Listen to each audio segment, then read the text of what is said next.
రాష్ట్రంలో అత్యధికంగా మహాలక్ష్మి పథకానికి దరఖాస్తులు వచ్చాయి. మహిళలకు నెలకు 2,500 ఇచ్చే ఈ పథకానికి ఎక్కువ మంది అర్జీలు పెట్టుకున్నారు. ఆ తర్వాత 500 రూపాయలకే గ్యాస్ సిలిండర్లకు, ఇందిరమ్మ ఇళ్లకు ఎక్కువ దరఖాస్తులు చేసుకున్నారు.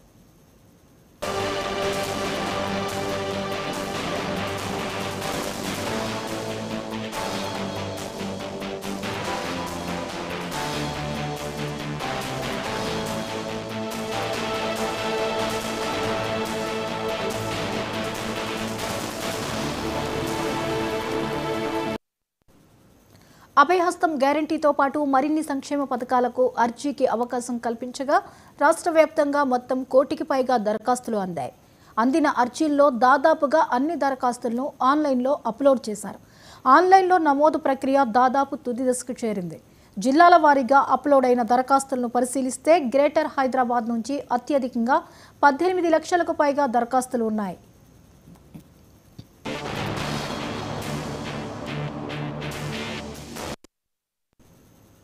అత్యల్పంగా జయశంకర్ భూపాలపల్లి జిల్లా నుంచి 1.37 లక్షలు ఉన్నాయి. ఒక్కో దరఖాస్తు ఫారంలో తమ అర్హతలను బట్టి పలు పథకాలకు అభ్యర్థన పెట్టుకున్నారు.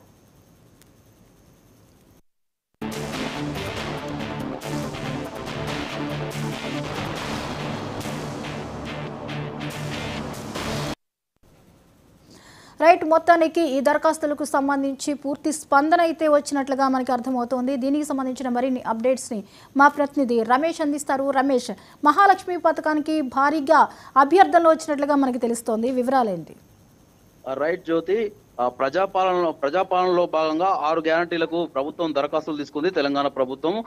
దానికి సంబంధించి ఆన్లైన్ ప్రక్రియను కూడా దాదాపుగా తుది దశకు చేరుకుంది. ఆన్లైన్ ప్రక్రియ అంటే మొత్తం వివరాలను ఆన్లైన్ లో నమోదు చేయడానికి కావాల్సిన ప్రక్రియను మొత్తం అన్ని జిల్లాల్లో దాదాపుగా చివరి దశకే చేరుకుందని చెప్పుకోవాలి.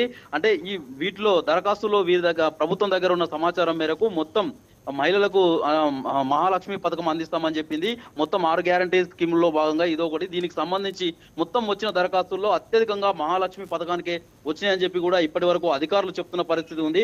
ఆ తర్వాత అయితే గ్యాస్ సిలిండర్ కు సంబంధించి 500కే ఇస్తామని చెప్పి 6 గ్యారంటీ పథకాల్లో భాగంగా 500కే సిలిండర్ ను ఇస్తామని చెప్పి కూడా ప్రభుత్వం అప్పటి నాయకులు ఇప్పుడు ప్రభుత్వం చెప్తూ వచ్చింది. దానికి సంబంధించి రెండో దరఖాస్తులు అత్యధికంగా కూడా వచ్చినాయని చెప్పి ప్రభుత్వం ప్రకటించింది. ముఖ్యంగా ఇల్లు లేని వారు కూడా అత్యధికంగా ఉన్నారు. మాకు ఇల్లు కావాలని చెప్పి గత ప్రభుత్వం నుంచి ఎప్పటి నుంచో అర్జీలు పెట్టుకున్నప్పటికీ కూడా ఇవ్వట్లేదు అని చెప్పి కూడా ప్రజలు అనేక సందర్భాల్లో ఆరోపించిన పరిస్థితి ఉంది. గ్యాస్ సిలిండర్ తర్వాత కూడా అత్యధికంగా ఇందిరమ్మ ఇళ్లకు దరఖాస్తులుగా వచ్చినాయని చెప్పి కూడా అధికారులు గుర్తించిన పరిస్థితి ఉంది. అయితే మొత్తం మీద ఓవరాల్ గా చూసుకున్నట్లయితే ఈ ప్రక్రియ చివరి దశకు చేరుకుందని చెప్పుకోవాలి.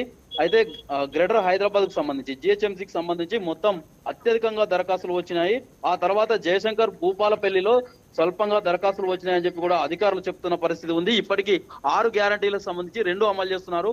మరో 2 ముఖ్యంగా మహాలక్ష్మి పథకాన్ని వచ్చే ఫిబ్రవరిలో అమలు చేస్తామని చెప్పి కూడా ప్రభుత్వ నేతలు అంటే ప్రభుత్వంలో ఉన్న ముఖ్యమైన నేతలు చెప్తున్న పరిస్థితి ఉంది. అందులో భాగంగానే అంటే దరఖాస్తుల ప్రక్రియ కూడా దాదాపు చివరి దశకు చేరుకున్నట్లుగా తెలుస్తా ఉంది Jyoti. Right, thank you Ramesh.